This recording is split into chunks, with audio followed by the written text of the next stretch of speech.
Welcome back to What Arty Noobs with General Disturbance. This is the SMV CC-67. It's a Tier 8 Italian tank destroyer. It's located on the north spawn of Fisherman's Bay under the command of heavy999.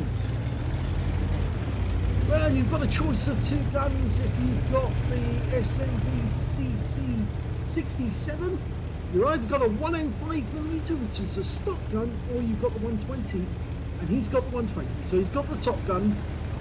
Now, this is an autoloader. It's got 3 shots, 400 alpha, 226mm apparently standard AP, and with the heat rounds, it'll go through 300mm. It's got incredibly tough armour at the front of the vehicle, but it's built to hold down positions because it's got a weak lower plate, but a very strong upper plate, and the armour is very heavy at the front of the vehicle, so you want to get your front to the enemy. And it looks like he's gone past the house, so he's actually trying to get close. He really needs to get to this real ridge line here and use this position to go hold down and get shots on the enemy and then pull back. But he doesn't want to expose his lower plate if he can help it. Okay, now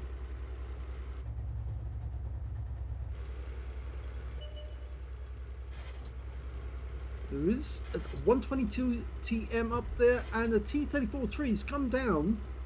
That might not be a good move for the T-34-3, but he is blocking our FE-4202 at the moment. But I suspect that the enemy's got tank destroyers behind that T-34-3. And we just heard the rumble of enemy Arty. Okay, fired his first round. And he's also reloaded the shell. So he's now got 2 left to go at the moment.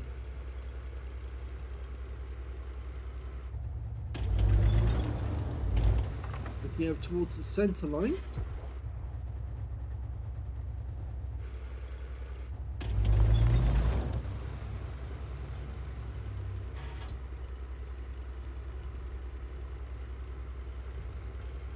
Yep, there's somebody up there because the FE-4202 just took a big smack from somebody who's right up at the back of the map. And now we've got another enemy tank. It's super Pershing this time, T-26C4. I think the FE-4202 is going to wait behind the windmill from now on. I'm not so sure he'd be so keen to poke out, and if he does, he'll side scrape out to try and avoid getting hit. Don't think he'd be so willing to poke his front out because the FE-4202 doesn't have a whole lot of armour. He's trying to tempt somebody up there and goad them into firing, and instead he's getting the enemy Arty firing at him instead. The enemy Arty in this game is an M40, M43, and if he's over on the far east side of the map, he can get some good shots in, and we've just seen that 122 TM come down. Okay, this could be fun. That's one shot in, and now we've got a light tank. It's Barras. It's not a light tank, it's a medium. He's on the move, and well, we just got hit, and we fired the round in. But you did hear that reloading process. Now it's 22.59 for the shells to go back into the breach. We've got 3 ready to go. And here comes the Barras. Now he might know that we've got only a short time, but oh, that's explosive. Well, that's reassuring to heavy999, but that's not, because that's the enemy Arty who just hit him for 289, and that's a big hit. Now this turret turns 35 degrees either side of the centre line, but it's got a very strong upper, as I said, weak lower. You don't want the enemy to get a shot at your lower plate if you can help it, but there's the 122 TM poking out. First shot goes in. It's a high roll. Pulls back because he got spotted. Okay. The shell has auto reloaded but hasn't blown in yet. I think if I remember correctly, the reason it makes that noise... Oh, Arty round coming in again, but thankfully, because he's behind the rock, he didn't get that shot on target. I think what actually happens is that the auto reloader puts a shell into the clip ready to go in and be reloaded when the shell gets when the last shell is reloaded. And yes, you've got it here. He's now pumping those shells in. Standard reload is 23.97. He's got 22.59. Now the intra-clip fire is it's got a three shells in the clip, and it's got a 7-second intra-clip reload. That's right, that's what I was trying to say. Okay, now he poked his rear out there. He shouldn't have done that, because that is a weak spot on this vehicle. The rear armour on this vehicle is only about 40mm, and so he could take a lot of damage. And that Borsig as well, he hasn't positioned himself very well, because he could also get taken out if somebody places a shell right next door to the house. The good news is we've got a Scorpion a bit further down who will be able to at least tell us if the enemy is on the way, and that's the tier 8 Scorpion, the German one, the plain clothes one.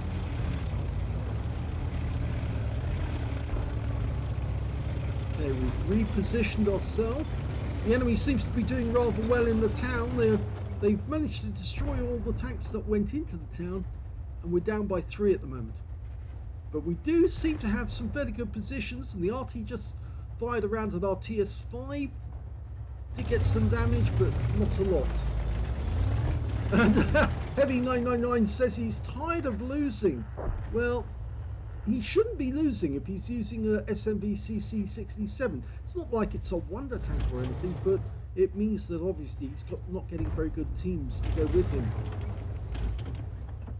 Seems that he does have a good combination of tanks this time round though, because he's got a Caliban, an Auto Proto AMX-30, Borsig, of course himself, and he just lost his Arty, his FV207, unfortunately. The other one he's got is a Scorpion and a TS5, so he's tank destroyer heavy. There's only 2 other tanks, the AMX-30 and of course the Caliban, which is the heavy tank.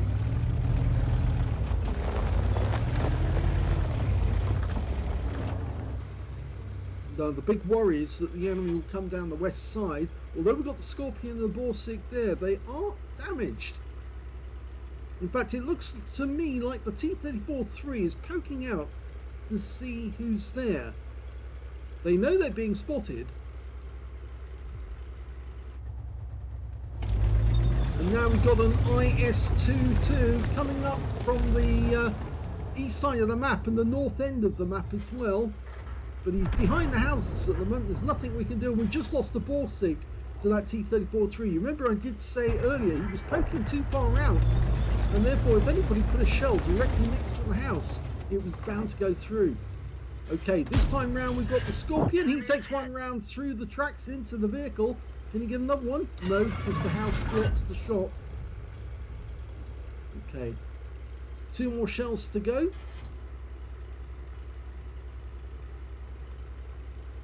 And it looks like the enemy are getting ready for another run down the west side of the map again. Oh, here comes the... and he tracked the Pantera, but he didn't get any damage off that one. And the Pantera's gone down, so he got some damage assist, I hope. Or did he? No, he didn't. So he managed to fix his tracks just in time to get taken out by the Auto Proto AMX-30. Alt Proto. Oh, the enemy Arty just took out our Scorpion, which means now we don't have anybody defending this side of the map, and if the enemy knows that, they'll do something about it. But he can push this wreck out of the Borsig and use it for cover, and here they come. Puts one round in, he's got a full clip, so it's going to be bad for the T-34-3. Here you go. Puts one in, gets the kill shot. But unfortunately takes a round from the Striv in the 105mm, goes for the T-122. Or was that the... oh, it was a GSOR! Oh, and he's being really heavily hammered here. And he's all on his own. It's 3 against 7. 3 against 7. That includes the Arty at the other end. So he's holding on by the skin of his teeth, you might say. He's pulled back to this default position a little further back. He's got the house for cover at the moment. But remember, he's only got 3 shots and 7 seconds between each shot. I think he's actually out of the bush. He is out of the bush. And yes, unfortunately paid for that with an Arty round, and now it's a 1 shot. And that one went into the tracks, but he got 1 round off into the GSOR, and the GSOR bounced him again. And he kills the GSOR. Unis is coming in, and he takes a big hit and pumps 1 into the Unis, but now he's got that long reload. He needs to ideally either get behind the Unis or push him hard. Oh, he rammed him! He rammed him! He ram-killed the guy for his 3rd kill. That was brilliant play there. Very brave as well, considering he only had 60 hit points. There's the Arty again. And the Arty misses. Look at the amount of damage he took. That round from the Arty actually hit the upper plate, which is, he was lucky. Because if it hit anywhere else, I think he would have been out the game. But that upper plate saved him. It's very strong, very well rounded. Very strong indeed. You'll see that when I show you the armor profile for this vehicle.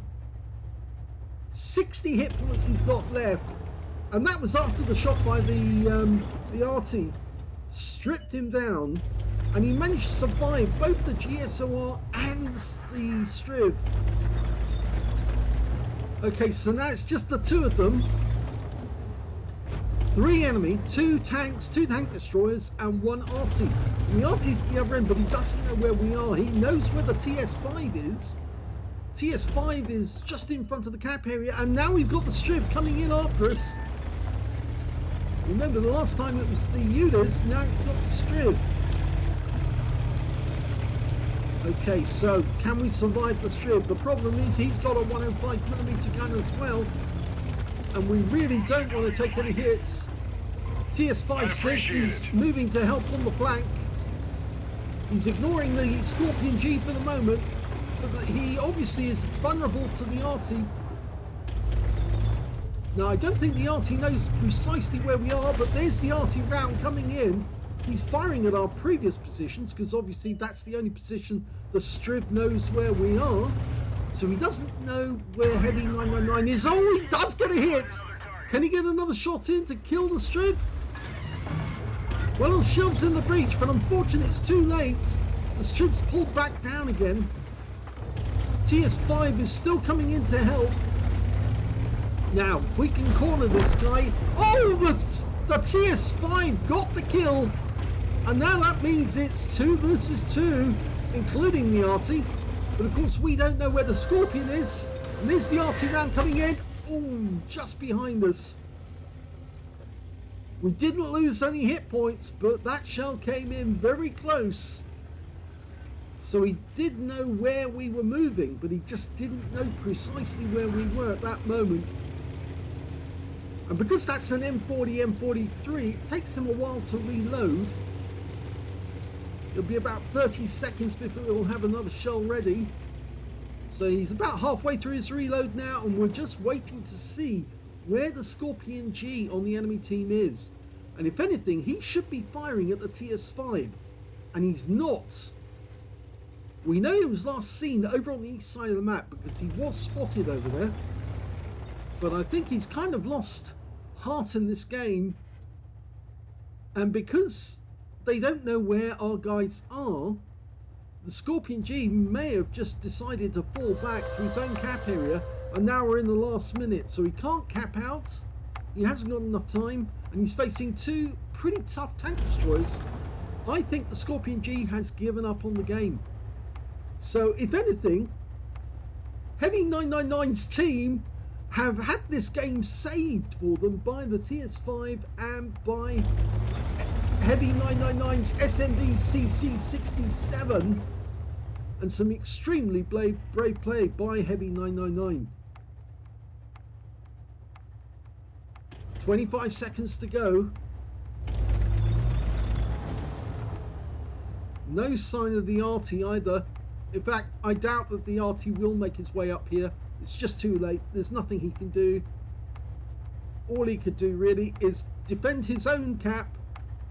And I think he's given up, and they're accepting the draw. There's the Arty fire coming in where they were. And that's it. The game's over. It's a draw.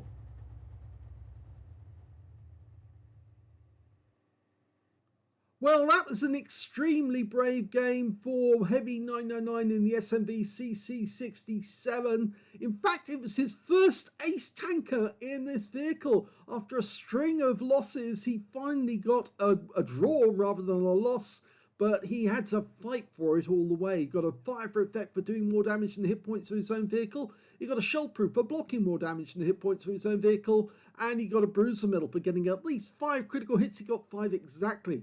On top of that, he got a Spartan medal. Yes, he blocked a non-penetrating shot from an enemy vehicle when he had less than 10% of his hit points left. And that was from the UDES.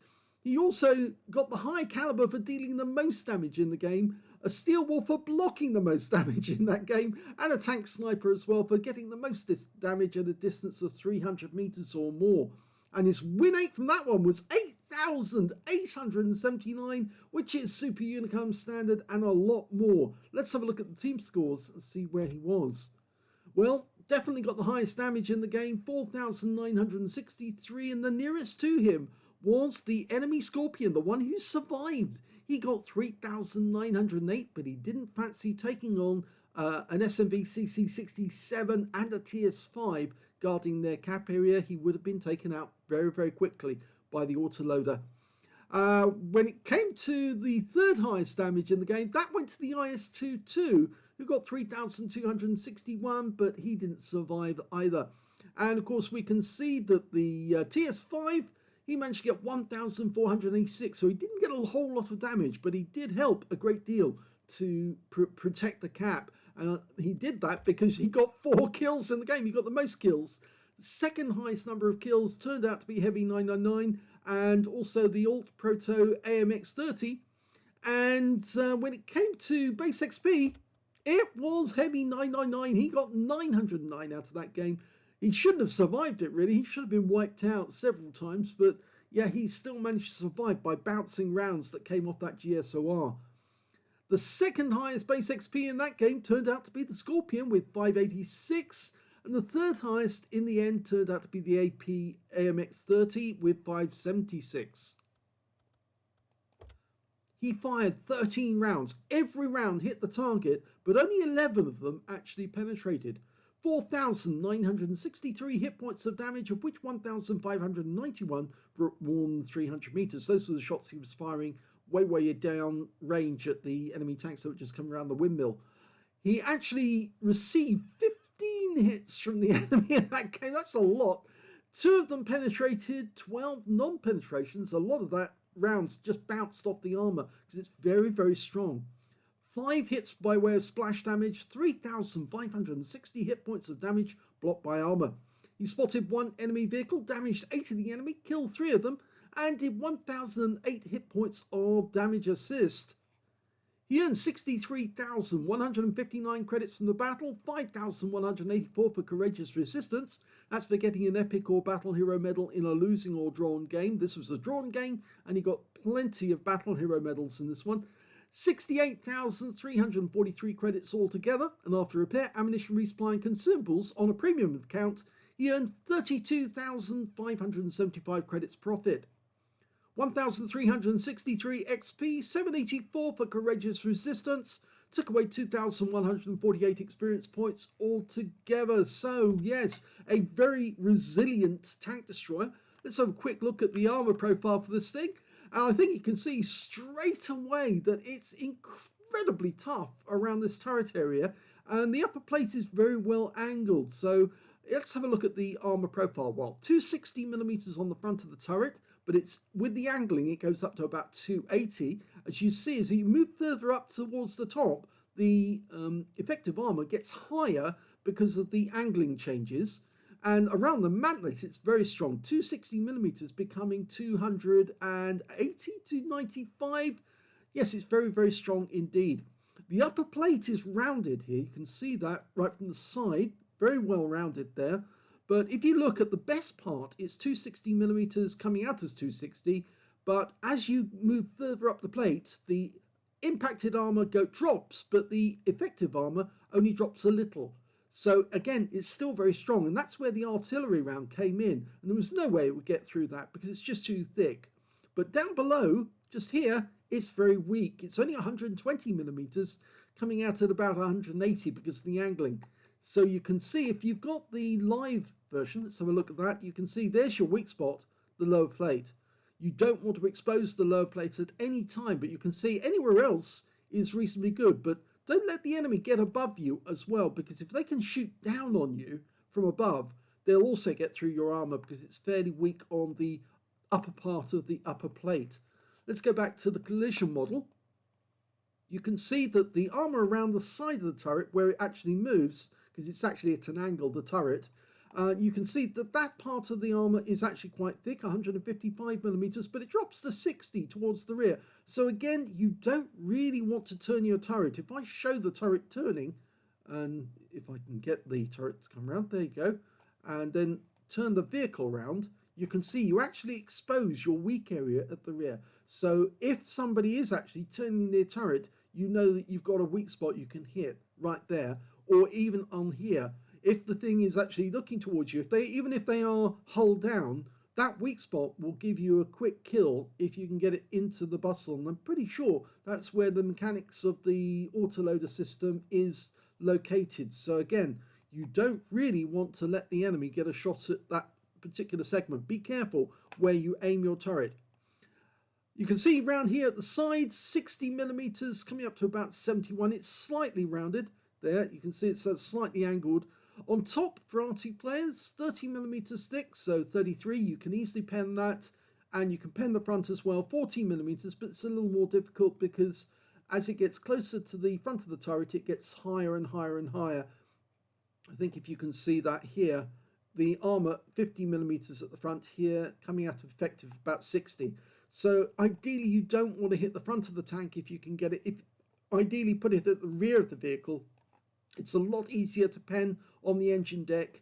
And if you're a tank and you've got one of these by the rear, 40mm pen, easy, very easy pen indeed. So as I said, let's go to the live model again. The rear of this vehicle is easy to pen, and so is the top of the vehicle.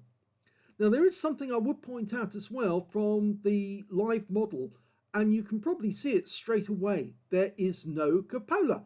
Well, only a sliver of a one up here.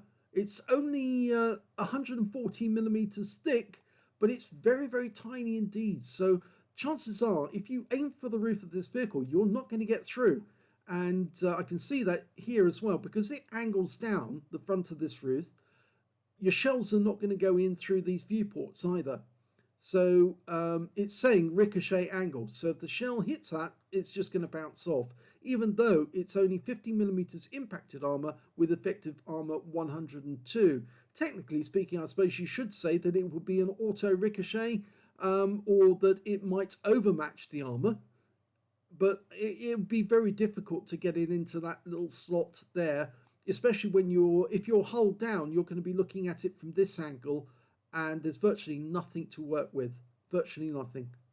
I'd love to show you where the modules are, because unfortunately I can't show you where they are, simply because there is no modules have been supplied with anyone. But what I can suggest, and if I go back to the previous diagram, the Tanks GG one, is that we've got the gunner up here on the right hand side, and we've got the driver.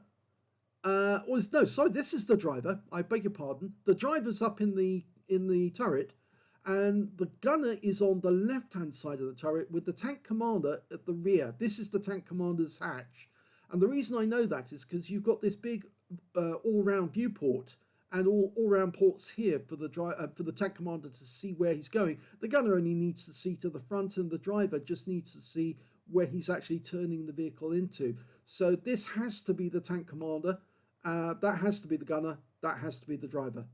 And I think this hatch here, that's probably the loader. Yes, because it's a four-man crew and they're all in the turret. So there you are. That's the SMV CC-67, the Tier 8 Italian assault tank destroyer. So I hope you enjoyed that replay. If you did, please give this video a like. Do subscribe to our channel. Leave a little comment down below because it feeds the algorithm. And thank you for watching.